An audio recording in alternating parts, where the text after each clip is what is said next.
રાધે રાધે. હું નિલેશ શાસ્ત્રી આપના માટે લઈને આવ્યો છું વટ સાવિત્રી વ્રત કથા. વટ સાવિત્રી વ્રત કથા. કૃષ્ણાય વાસુદેવાય હરે પરમાત્મને પ્રણત ક્લેશ નાશાય ગોવિંદાય નમો નમઃ. અશ્વપતિ નામનો એક રાજા છે, બહુ સંપત્તિવાન, ધન ઘણું બધું છે, પણ એ કોઈ સંતતિ નથી, ભોગવનાર કોઈ સંતતિ નથી.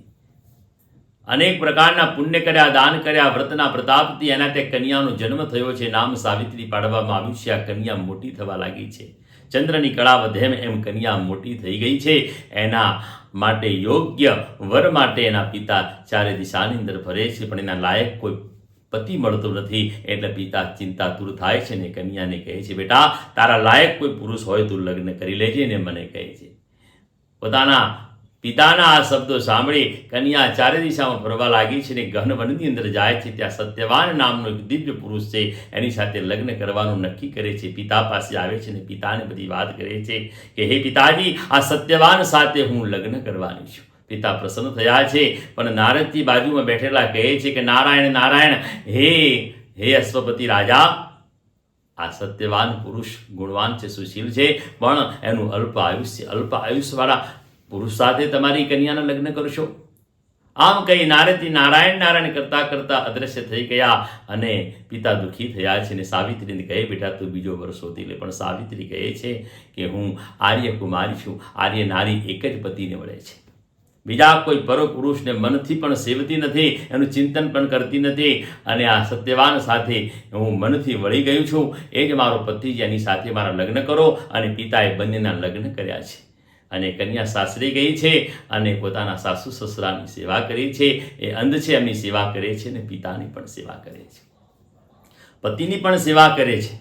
આમ સમયને જતા વાર લાગતી નથી અને નારદજીના શબ્દો સંભળાયા છે કે પોતાના પતિને સ્વયં યમરાજ લેવા માટે આવવાના છે. પોતાના પતિને જ્યેષ્ઠ માસની પૂર્ણિમાના દિવસે સ્વયં યમરાજ પોતાના પતિને લેવા માટે આવવાના છે.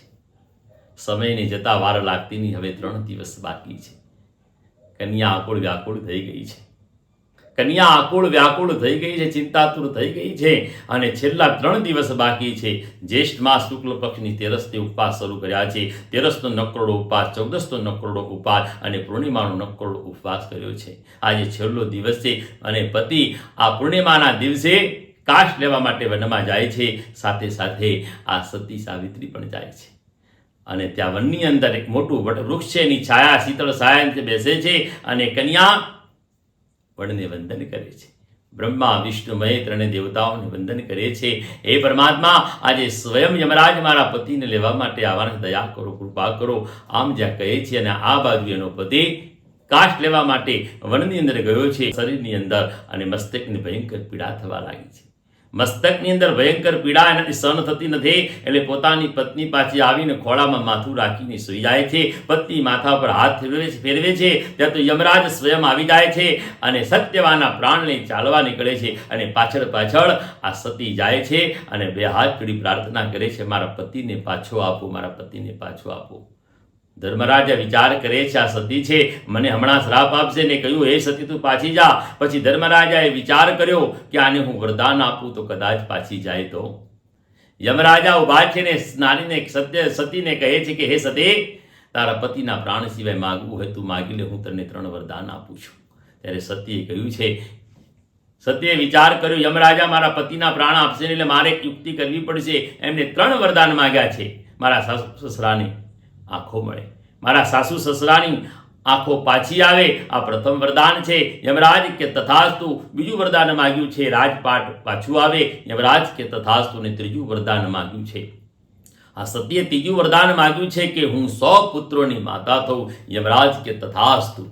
હવે યમરાજા સત્યવાનના પ્રાણને આગળ જવા નીકળ્યા છે. તે તો સતી પાછળ આવે છે ને યમરાજા કહે છે, રોકી જા, હવે કેમ પાછી આવે છે? તને તારા વરદાન મળી ચૂક્યા છે. ત્યારે 2 હાથ જોડી સતી કહેવા લાગે, પ્રભુ વિચાર કરો, તમે જ મને ત્રીજું વચન આપ્યું છે, ત્રીજું વરદાન આપ્યું છે કે 100 પુત્રોની તું માતા થજે. અને જે 100 પુત્રોની માતા થવાની છે એના પતિના પ્રાણ તમારી પાસે છે. એ પતિના પ્રાણ તમારી પાસે જ, પતિ વગર મારે સંતાન કેમ થશે? કારણ કે હું સતીવ્રતા નારી છું.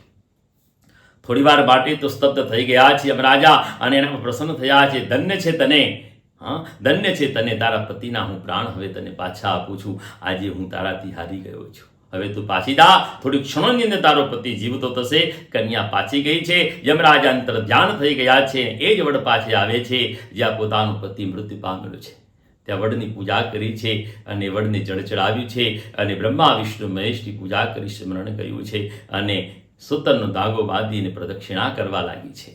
ઓમ નમો ભગવતે વાસુદેવાનું સ્મરણ કર્યું તે તો મૃત ભરતાના શરીરની અંદર પ્રાણ આવી ગયા છે અને મૃત ભરતાર જાગૃત થયો છે. સતી પ્રસન્ન થઈ ગઈ છે. ઓહો, મારા પતિદેવ જાગૃત થઈ ગયા. પતિને વંદન કર્યા છે, પ્રાર્થના કરી છે, સ્તુતિ વંદના કરી છે. જોયું ને, આવી છે આ નારીની તાકાત. નારીની તાકાત તમે જુઓ. મૃત ભરતાના શરીરની અંદર પ્રાણ પૂરવાની તાકાત પણ આ નારીની અંદર છે અને એક સમય કાળને પણ જાકારો આપી દે, કાળને પણ હરાવી દે એવી તાકાત આ નારીની છે. ધન્ય છે આ નારીઓને, ધન્ય છે માં સાવિત્રીને. બોલ શ્રી સાવિત્રી મૈયા કી જય. કૃષ્ણ કનૈયા લાલ કી જય. ગોવર્ધનનાથ કી